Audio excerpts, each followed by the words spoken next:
Welcome to the Abolitionist Sanctuary Podcast. I'm so excited about this episode for Mother's Day and a month in which we celebrate motherhood, but also raise awareness around motherhood and mass incarceration.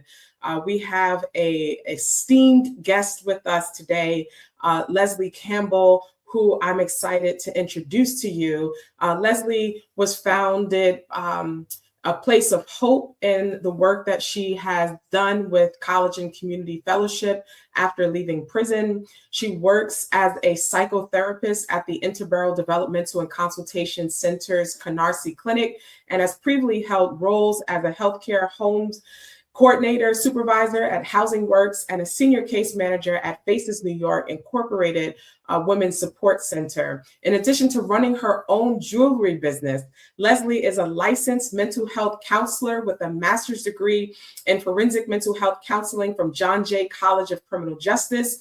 Her accolades include the Calvin Miles Award from the New York City Mayor's Office, Worth Susan Hallett Reentry Ward, and membership in the Phi Theta Kappa and Chi Alpha Epsilon Honor Societies. Since joining the Theater for Change, Social Change in 2007, Leslie has performed at various venues, including the College and Community Fellowship's 10th Anniversary Gala and the W.K. Kellogg Foundation's Healing America Conference. Leslie is also a proud mother of two. Join me in welcoming Leslie Campbell to the show. Welcome, Leslie. Thank you for having me. I appreciate it. And it just so happens that not only are you my guest, but we are also family. This is my cousin. Yeah. It's a small world, right? Small world. We worked together at a nonprofit and didn't know that we were cousins. This was many, many years ago. Yep. And sure enough, we found out. We found out. So as you introduce yourself, Leslie, can you let us know what are your pronouns, give us a visual of how you are presenting in this space, and tell us who are your people? Okay. So I my pronouns are she and her, and I really basically representing, mothers and, all individuals who persevere through a struggle. And I want to represent individuals who have faced adversity and want them to know that, your past doesn't make your future, basically. I really, really hope that someone could benefit from my testimony. And when I say someone, I mean everyone, basically. Yeah, thank you for that. And you are presenting yourself. You have blonde hair. You're wearing a necklace. You have on a cream and black blue sweater with a necklace and green camisole with a wonderful background that looks like your home.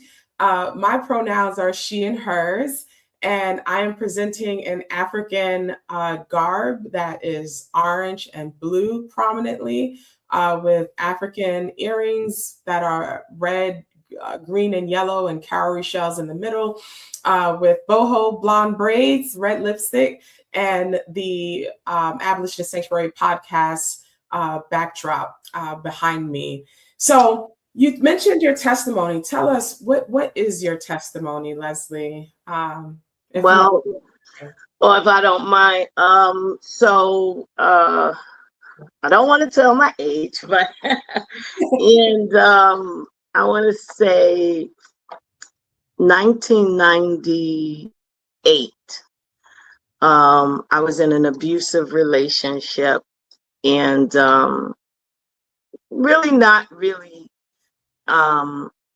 my self-esteem was at a low place. And,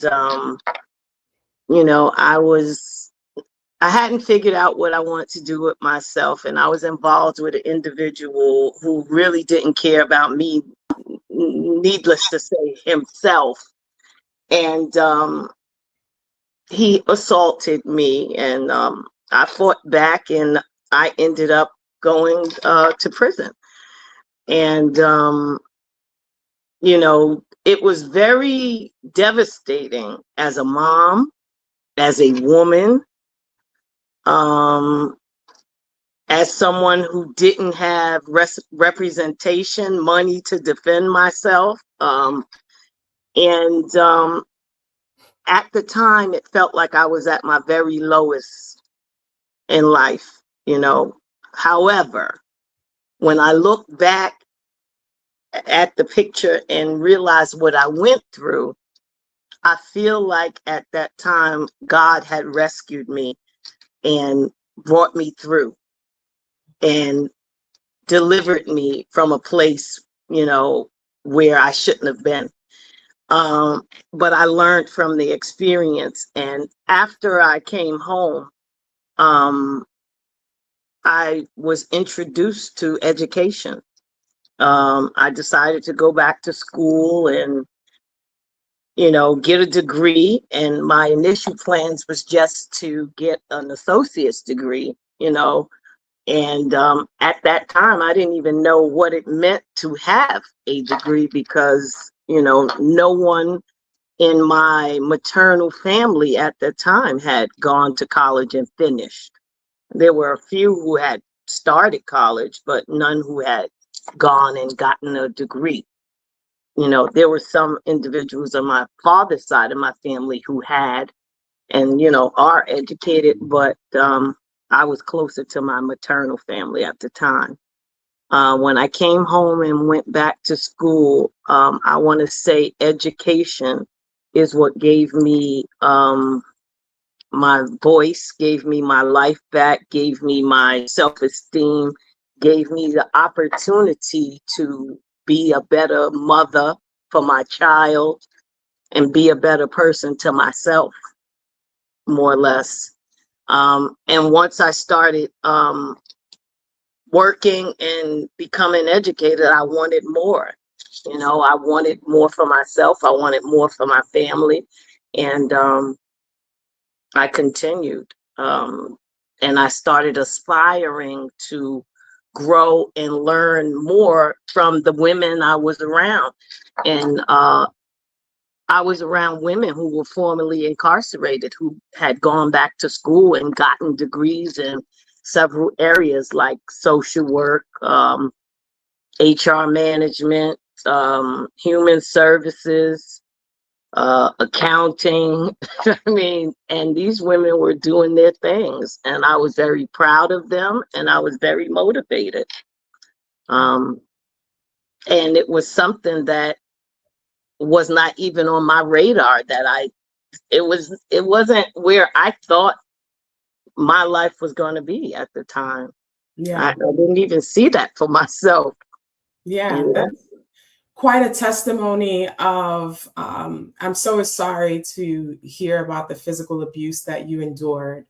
And I hear you saying that your religion informs your perspective and that God provided a way of escape and removed you from that violent situation. And now your testimony is that education continued to carry you to the successes that you've achieved today. There has, Leslie, been extreme harm against Black women historically and currently. More recently, we're reading about Black women. If you recall, there was a Black woman who allegedly committed suicide shortly after her fiance and her were engaged in Tanzania. Mm-hmm. And her family saying absolutely not, that couldn't be so, that she will unaliven herself. And even more recently, we're hearing reports of the former lieutenant governor who took his wife's life before unaliving himself because of a messy divorce, allegedly. And so I'm wondering, what are your thoughts given your experience with domestic violence, what are your thoughts about Black women who are punished rather than protected in society? Whew, uh, this is a hard one for me, Yeah. because unfortunately, as I witness these tragedies in the news, it takes me back. Yeah. And it reminds me of some of the things that I had gone through, and at the time didn't know much about the cycle of abuse. And now, working as a therapist and working with women who are survivors of trauma, um, it it touches me in a place where my opinion, you know, sometimes, and even, being a professional and being around people and being a Black woman, sometimes I feel like I have to guard myself of what I really feel about these situations sometimes, because we are not protected. And it's just really sad that in 2026, we are experiencing these tragedies against us. You would expect this from maybe 1968, 1970, but this is 2026, and we still are not protected the way we should be. You know, I really feel sad for this young lady's family, because her mother said that she called her and told her that she said she was happy and this is what she wanted. Um, and it's just sad that if you, one second you're saying you're happy and this is what you want, and hours later they're saying they separated you from someone because you had an argument and then you decided to harm yourself. It's kind of hard to believe. Yeah. It's very, there were no signs of, her having mental health troubles. There's no evidence of it. And I, wish this would not have happened, but it did. And I really feel sad for her family. Yeah. And I just want to take the time to speak her name, Serena Fairfax, who was a dentist and doctor in her right, and business owner and champion of the community, mother of those two children who unfortunately found her body lifeless, and as a result of their father's attack, fatal attack. And so many other named and unnamed women who are survivors of trauma and intercommunal violence. I'm thinking about abolition, right? Abolition calls for the end of policing, prisons, and all systems of punishment. However, as a survivor of intimate partner violence, how does it make you feel? Or how do you think others who are still living under the threat of domestic violence may feel about their safety and the idea of no policing in prisons?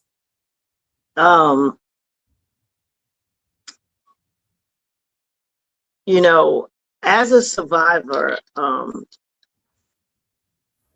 I try to educate others. I even have patients who are living in domestic situations as we speak. I have a patient who's afraid to leave her batterer. He's not hitting her, but he has a grip on her financially, emotionally, and she's afraid to, step out on her own. But she's making small steps because, you have to plan your exit, unfortunately, because, it takes a couple of tries, unfortunately, for a victim of abuse to really finally, take the steps to free themselves and, begin their journey of healing. Um, I just would like to tell anyone who is going through it that they are not alone, and that there's no shame in being a victim, and the first steps is being honest with yourself and, maybe just speaking to one person, you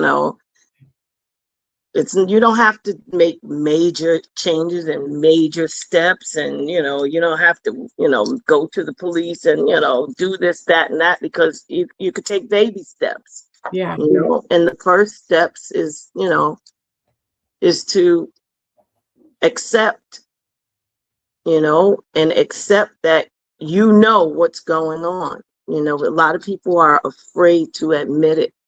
Yeah. A lot of people are afraid to give it a voice and to say it, because that makes it real to them, It's unfortunate that women are amongst the fastest growing population in prisons. 80% of women who are incarcerated are mothers.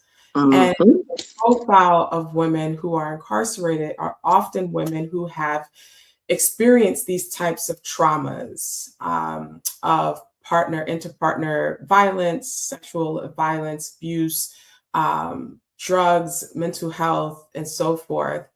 What are your thoughts about prisons and the ways in which it reproduces this harm against people who are already trying to survive violence? Well, unfortunately, they don't do enough to address what brought individuals to prison in the first place, right? Yeah. There is no rehabilitation, correctional facility. There's nothing they're correcting, like a lot of people, it's cliche, but it's also true. People go into prisons, and some people learn how to be better criminals when they're in prison. Very few people come out with information and education to be a better person. But there are organizations, there are individuals, there are, programs. Not very many, but there are some that help people in prison. Yeah. I used to go into the prisons. I used to take the message into the prisons. I used to do recruitment for college and community fellowship. I used to do recruitment for Dress for Success. I used to do recruitment for Fortune Society, and taking the message to these women in there and letting them know that when they get out, they can have a life. They can begin again. This does not have to define them, that they ended up in prison. Yeah. And one of the most beautiful things that I've experienced was a young lady who wrote me a letter after I had did a group in Rikers Island for Dress for Success. And she wrote me the most beautiful letter, and I gave it to the director of Dress for Success. And when she came out, she came to the organization and she got clothing for a job interview. But the letter of appreciation was so beautiful. And what was even more phenomenal was when I used to go in to Rikers Island and do the groups, when I would be inside the school at Rose Singers, and the women would find out that I was in the building, they would all sign up to come down, and they were eager, to hear a message of hope. Yes. So there are individuals in there that want better for themselves. It's just that our system is not offering it. Yes. And just for clarification, Rose M. Singer is the women's facility of Rikers Island. Exactly. Yeah. We call it Rosie's. Yeah. Rosie. Right. Absolutely. So talk to us about your experience in prison. Where were you? incarcerated, and what services did you need when you were inside? Okay, so when I went, I spent 2 years, and I spent 8 months on Rikers Island, 8 months upstate in Albion, and 8 months in Beacon Correctional Facility. And Rose M. Singers, Rikers Island is really a detainee center. Like, that's before you get sentenced and you're fighting your case. So I spent 8 months there. After I was, I took a plea because I didn't go to trial. I was scared to death, didn't know better. I went upstate, and when I went to Albion Correctional Facility, which is one of the facilities upstate for women, Bedford Hills is a long-term facility for people who got significant time.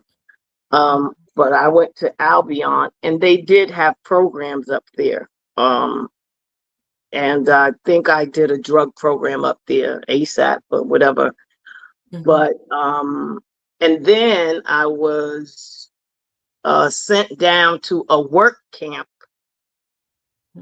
in Fishkill near Beacon, New York. And the state of New York used the inmates to do work for them. Not only did we have cow pastures, clean graveyards, clean the correctional officers' living quarters, they had women working for the Department of Motor Vehicles, answering telephones as customer service reps. My God. Making Braille books, and also making core craft cabinets and all kinds of stuff. Yeah, women are being trained, and men too, with skills while they're in prison, but paid what, 14 cents an hour, if that. Yeah. Wow. And were you a mother during this period? What can you share about the impact of mass incarceration on motherhood? Oh my goodness. Ooh, the impact it had on my child. My daughter was 2 when I left. And I cried day and night, had her picture on my locker, and she was with my mom by the grace of God. And, and by the grace of God, no ACS case. So she just was with my mom. And I felt so guilty that I didn't even want my mom traveling 8 hours upstate, bringing my daughter to come see me. So when they transferred me to Beacon, the work camp, which is only about an hour on the Metro North from New York City, again, I just felt so blessed, and my mom brought my baby to see me. It was a blessing, but it also was hard, because when she came to see me, they had like these picnic tables. We were able to be outside. We had a grill. We had hot dogs and stuff. But when it was time to go, they had to pry her from me because she didn't want to let me go. And it was so devastating. And, when I first came home and got my first apartment, my daughter used to sleep with me every day until she was about 13, because she did not want to let me go and lose me ever again. Yeah. Ever again. And we have a beautiful relationship to this day. She slept with me until she was about 13 years old. Yeah. Oh my goodness. I really appreciate you sharing that and the vulnerability it takes to name the separation anxiety, right? And there are cases where mothers don't have the supportive system of grandmothers, right? One, it's the responsibility that is shifted to the grandmother that can be very hard. And for those who don't have that support system and have to navigate, going through child services and family reunification process. And what I learned also is that for women who have longer sentences, they become alienated from their families, and it's hard to keep them. Absolutely. Um, Absolutely. I've had women tell me upon release that they would prefer to leave their children where they're at and prefer not to get custody of them back and prefer not to infiltrate their lives. And at the time I was like, are you what do you mean you don't want your child back in your life? And it's traumatic, actually. And I've had several women tell me that they don't want to, you know, disrupt the lives of their children because of where they're at. And they felt so guilty because maybe their recidivism in their lives were, for me, it was one and done. I went to prison. That was it. You don't have to ever worry about me doing anything ever again to get locked up. But you for sound some like my people, brother. it's a lifestyle. Mhm. It's a lifestyle. And, and even them, I tell people we fall down, but we get up. It does not define you. Yes. It's Yeah. hard, but you can do it. You can do Yeah. it. You can do it. We are not the summation of our mistakes, right? Our Mm-mm. mistakes do not define us. And that's also a very religious message too. This idea of restoration, that we are all created in the image of God. That we all fall short of the glory of God, though, but the grace of God go I, right? Like we Yep. understand.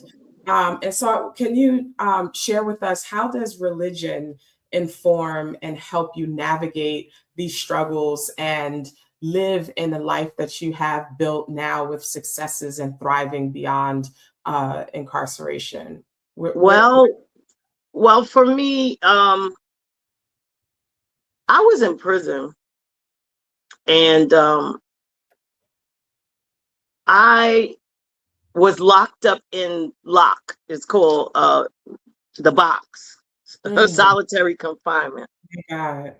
And I had the opportunity to read the Bible and the Quran front to back, the whole because I had nothing better to do. And that was the first place that I learned to appreciate God. Like really appreciate, my grandmother was religious. Both of them, they went to church daily every week, faithful, faithful, faithful. I come from a faithful religious family, even though maybe I wasn't, so much as a young lady, but I know that there's a God, and I also know that God has not turned his back on me. And I also realized that in that moment where I felt like I was at my lowest, that's the only thing that got me through, was those conversations I had with God in the middle of the night when I was by myself in that cell. When I could close my eyes and hear the rain and smell the rain and feel like, the cleansing while I was in a cot in the corner and just freeing my mind because I refused to let these people break me. Yeah. You talked about the programs that help people. What can churches do to go inside and help people who are incarcerated? Well, actually, there was a program in the church that there was a project called Kairos.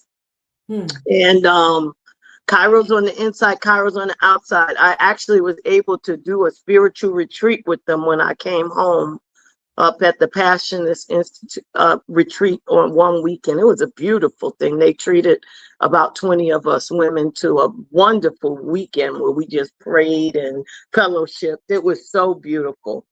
And they treated us so lovely. But,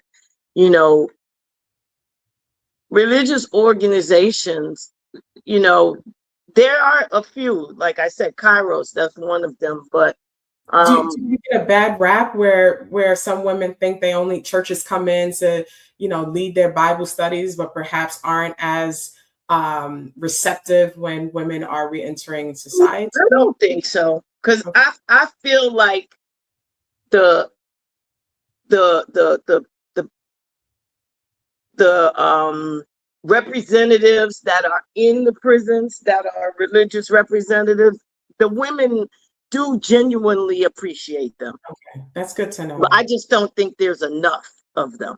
That's excellent to know. So And for I just don't think that the access, the New York, the state, the system doesn't, they don't give access to too many programs to bring them in. Like I think at one time, out of all the New York State prisons, there were only 8 that had a college program at one point. Like, so it's not that they're not there, it's just not enough. Yeah. And in addition to that, education was the leading factor to reduce recidivism, yet there were only those 8 facilities with education programs. So this is a question for this interview, and then we'll go into a rapid round. Okay. Leslie, it is Mother's Day is this month, and you're a mother, I'm a mother. This episode is about motherhood and mass incarceration. Thank you for sharing your experiences. But if you could end this interview to talk to other mothers who share some of your struggles, what would you say to them to empower, encourage, and equip them to have hope beyond poverty, punishment, policing, and prisons?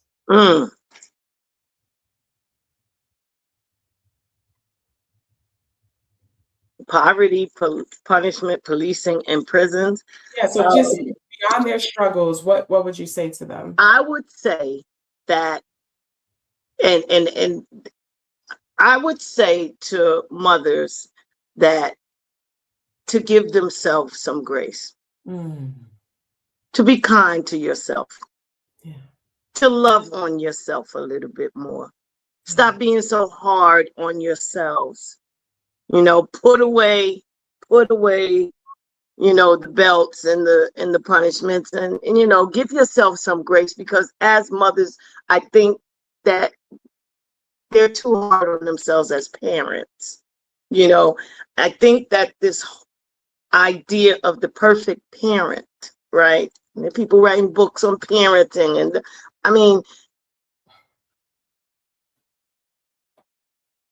I'm a mother of 2, and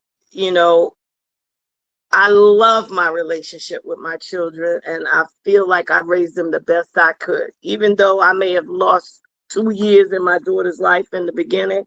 I don't feel like she's lost anything, because she had my mom, right? She had my tribe. She had people.